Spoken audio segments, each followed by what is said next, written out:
Rear brakes, 2014 Volkswagen Passat SE. All right, what you need to do is jack it up, support it, remove the rear tires, and those are a 17 millimeter with the for the wheel studs. Sometimes they have a wheel lock key, sometimes they don't. If they do, it's usually in the trunk under the mat. Okay. All right, so you got the tires off. Now what you need to do is remove your caliper bolts, and there's two of them, and they are a 13 millimeter, one here and one there. If the slide pin turns as you're trying to loosen up your caliper bolt, then you get yourself a 19 millimeter wrench and you hold the slide. Okay. Next, what you want to do is get yourself a flat blade screwdriver and pry off your caliper. And this particular caliper has a cable parking brake. And this caliper is slid right off, okay? Some calipers and some pads will have a little tit sticking out, and you have to line the tit up with the notch in the piston. So beware of that. In some vehicles, when you try prying the caliper off, that gets stuck on that tit, and then you'll kind of crack or chip the piston. So this one didn't have it, so okay. All right, then next you need to do is remove your caliper bracket, and there's usually two bolts in the back, and we'll have to find those, and these are right here. All right, this one's got the 12 points on them, and you got a bolt right behind this ABS wire, and you got a bolt right here inside the knuckle. All right, and those take the, this is an M14 12 point, so you need to use that, and then break them loose, and then remove them. Okay.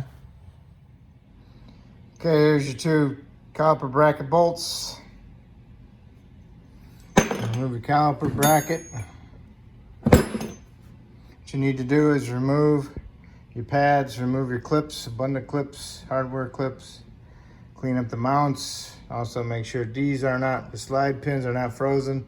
Take your slide pins out and clean them up and put some new Sil Glide on them, or some brake lube. Okay.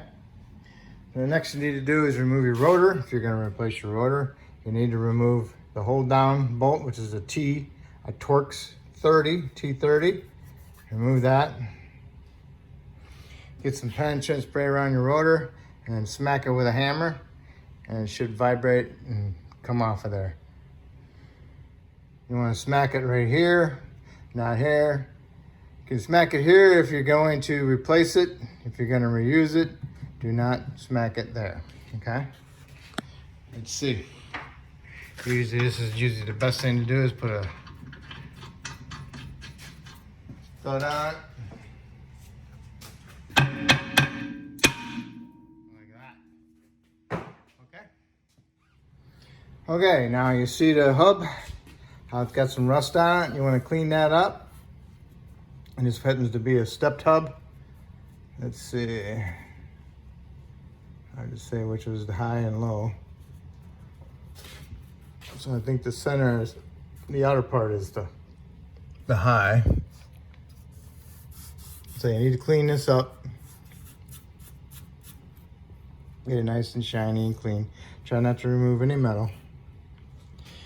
And if you got your, gotta clean up your caliper. If it's the boot's torn or if you got a lot of fluid coming out of it, then you need to replace it. This one looks good, so now all we gotta do is get our tool that turns it and pushes it at the same time. Okay, so we'll do that and we'll clean this up. All right, I got my hub clean. And then before you put your rotor on, you wanna put a light film of anti-seize on it, okay? And I got my piston pushed in. And I got my notches at 6 and 12, you know? And sometimes you'll get some fluid coming out of here. That doesn't necessarily mean that it's totally bad, but it's an indication that it's going bad in the future, okay? So you can go ahead and replace them, or you can just reuse them and keep an eye on your brake fluid, okay? But sometimes they do get some fluid inside there, and it pushes it out when it's stuck between the boot and the seal. So I've seen it before. I got a little bit there. So all right, so now I pushed them in, so now my caliper's ready. I'll just wipe it off and get it ready, and then I'll clean up my caliper bracket. And that's what I'm talking about, 12 and 6 o'clock, okay? I haven't got my parts yet, so I don't know if there's gonna be a tit on the pad or not yet, so, but at least it's ready. Okay, I took the slide pins out, cleaned them up, put some new Seal Glide on them, wiped them on the pins, pushed them in, and as I pushed them in, I twisted them. Okay, do not fill up the bracket with Seal Glide, you won't be able to compress it. Okay, so I got it all, my mounts all clean. So then I put some paint on it to help keep it from rusting. So I'm gonna let that dry, and I'll go ahead and do my other side. And I gotta go get my parts.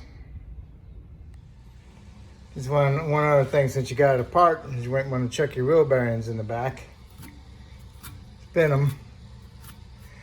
If you hear it growling, or if you push on it, you can feel it, then they're bad.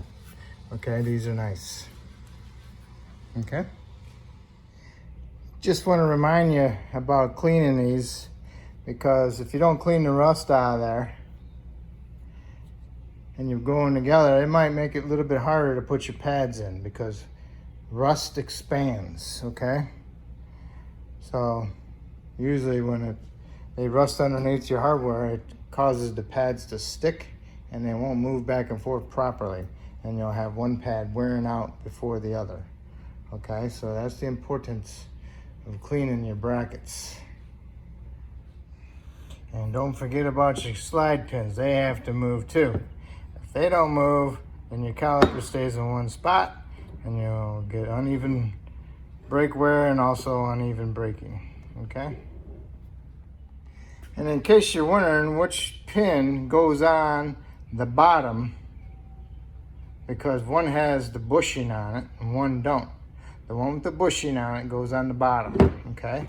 Because this is the right side and this is the left side.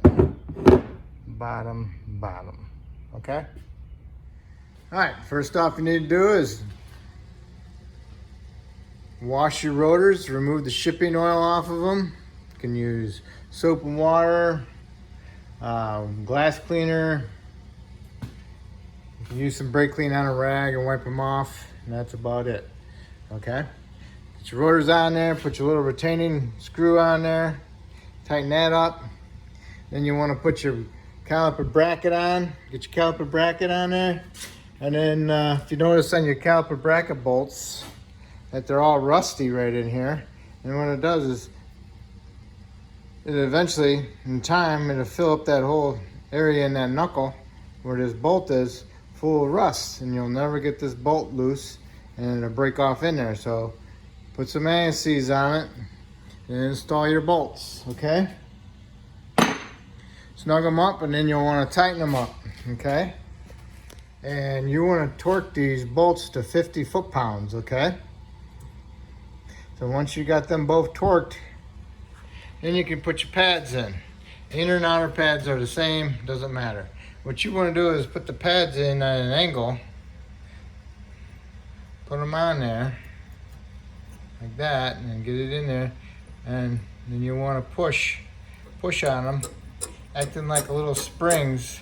Push them all the way in, and then push the pad towards the rotor, and you got them past the edge of the clips.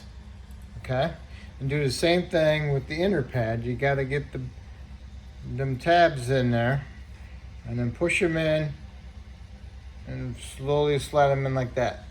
Okay, and once they're in there all the way like this against the rotor, then you can put your caliper on. And then you might have to push your slide pins in so you get your caliper past them.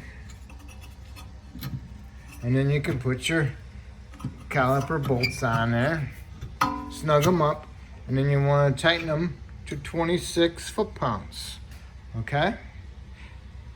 Caliper bolts are 26 foot-pounds. Brackets are 50, okay?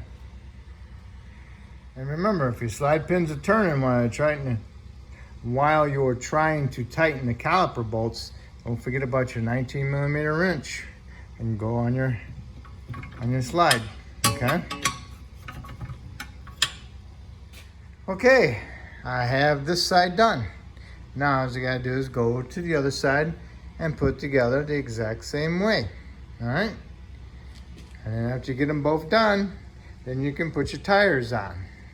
And then snug up your lugs, and then you want to tighten them up, and then you need to torque them.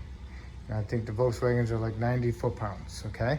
And once you got them torqued and you got it on the ground, go inside the car, pump the pedal a couple times, and make sure you bring them pads up against the rotor and get them pistons fully extended out before you start it up and put it in drive or reverse, okay? So make sure you have a good firm pedal.